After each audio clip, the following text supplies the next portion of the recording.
Halo semuanya, selamat datang di Teman Santai IPS. Tempatnya kita bahas segala hal tentang manusia, masyarakat, dan dunia tanpa bikin pusing. Bareng Ruli Sensei, selama beberapa menit ke depan kita bakal bedah materi IPS jadi obrolan yang ringan, seru, tapi tetap bikin kamu makin insightful. Gimana hari kalian? Sudah jajan apa hari ini? Nah, ngomongin soal jajan, hari ini Ruli Sensei mau ngajak kalian ngobrolin diri kita sendiri. Pernah gak sih kalian mikir, kenapa ya kita kayaknya butuh banyak banget hal? Mulai dari makan, baju baru, sampai top up game atau beli kuota. Hari ini kita bakal bahas tentang manusia sebagai makhluk ekonomi. Jadi, cari posisi yang nyaman dan yuk kita mulai obrolannya.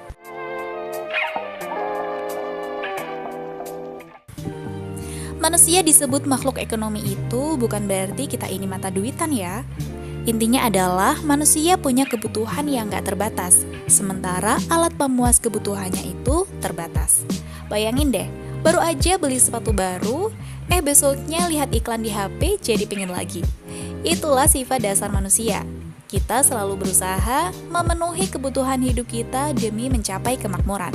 Tapi ingat, sebagai makhluk ekonomi, kita dituntut buat bertindak rasional.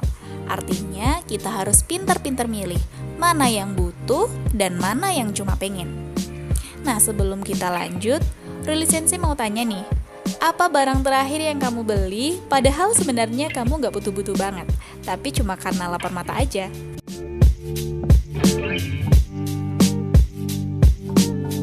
Sekarang pertanyaannya, apa sih yang bikin kita bergerak buat nyari uang atau belanja? Itu namanya motif ekonomi. Motif ini bermacam-macam.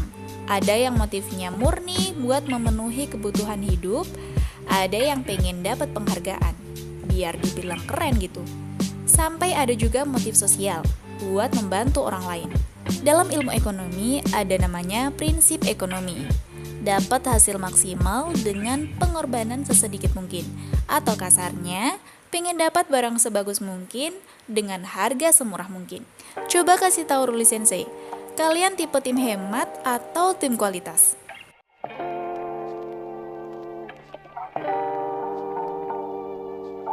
Meskipun kita makhluk ekonomi, kita nggak boleh lupa kalau kita juga makhluk sosial. Artinya, dalam usaha kita memenuhi kebutuhan, kita nggak boleh egois.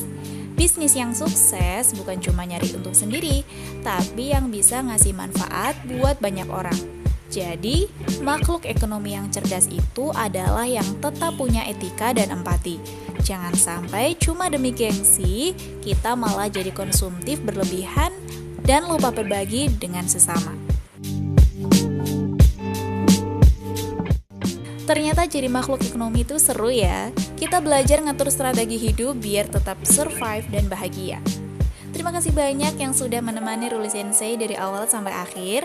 Semoga obrolan kita tadi bikin kamu makin bijak dalam mengatur keuangan. Yang perlu diingat, kebutuhan itu harus dipenuhi, sedangkan keinginan itu harus dikendalikan. Ruli Sensei pamit dulu, sampai ketemu di episode Teman Santai IPS selanjutnya. Stay relax, stay curious, and see ya!